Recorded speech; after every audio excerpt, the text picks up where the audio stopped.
नवरात्रों में आपके न्योते किस किस के आए हैं कि आज नवरात्रे हैं, हमारे घर लड़कियों को भेज दो, हमारे घर लड़कियों को भेज दो, ऐसे आए कि नहीं आए? बता, बड़ा नुकसान हो गया, आया नहीं? आपका इनका है, इधर वालों का। अच्छा, दूसरी बात पूछता हूँ, चलो मैं, ऐसे देश का नाम बताना है जिस देश में ये कहा जाता है कि माता निर्माता भवती, माँ निर्माण करने वाली होती है। देश का नाम बताओ, ऊंचे आवाज में बताओ। भारत। और ऐसे देश का नाम बताओ जिस देश में माँ के पेट में सबसे ज़्यादा बेटियां मारी जाती हों। इंडिया। ये ठीक है, बहुत बढ़िया। अच्छा चलो, सरस्वती की पूजा सबसे ज़्यादा किस देश में होती है? और सबसे ज़्यादा अनपढ़ किस देश में पाए जाते हैं? अच्छा, गाय को माता किस देश में माना जाता है? और सबसे ज़्यादा गाय कहाँ काटी जा रही हैं? हाँ हाँ, बताओ बताओ। भारत में। आप बहुत इंटेलिजेंट बच्चे हो। अच्छा, मैं आपसे दूसरी बात पूछ लूँ, उससे पहले इनकी समीक्षा कर लेते हैं।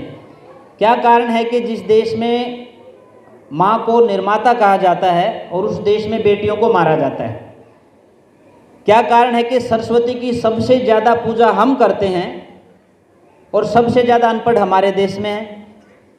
क्या कारण है कि गाय को माता हम मानते हैं और सबसे ज़्यादा गाय हमारे देश में मारी जा रही हैं?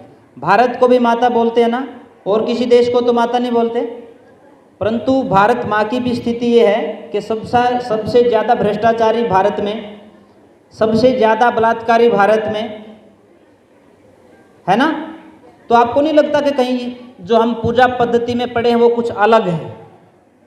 हमें जिस माँ की पूजा करनी चाहिए उसकी नहीं कर रहे हैं, किसी दूसरी माँ की पूजा कर रहे हैं, है ना? ठीक है कि गलत है? मेरी बातों की तरफ ध्यान नहीं आपका।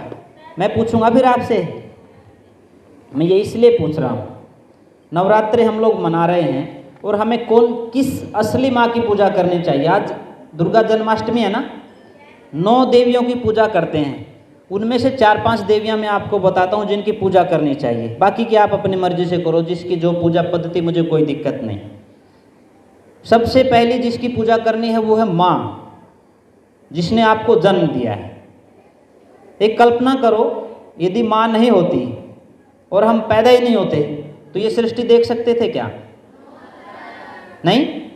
तो पहली पूजा किसकी करनी है? अच्छा एक बात बताओ, ये तो बहुत ही अच्छे बच्चे हैं, कितनी बेटियां हैं जो सुबह माँ के पैरों को हाथ लगा के आती हैं? झूठ मत बोलना, मैं पूछूंगा जा कर के। और जाने के बाद कितनी माताओं को पैरों को हाथ लगाती हैं यहाँ से जाने के बाद? अच्छा चलो छोड़ दो, माँ से तो आपकी कुछ न कुछ काशुनी हो जाती होगी ना, वो कहते होंगे गोबर घेर क्या, झाड़ू पोछा कर ले, है ना, बर्तन साफ कर ले।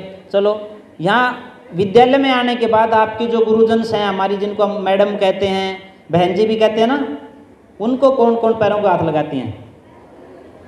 एक भी नहीं, चाड़ा पाट गया बहन जी।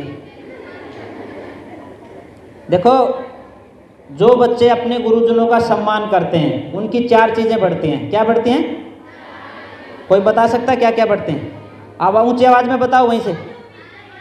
आयु, विद्या, यश और बल, 4 चीज़ें बढ़ती। बहुत बढ़िया, आपने बहुत अच्छा बताया बहन।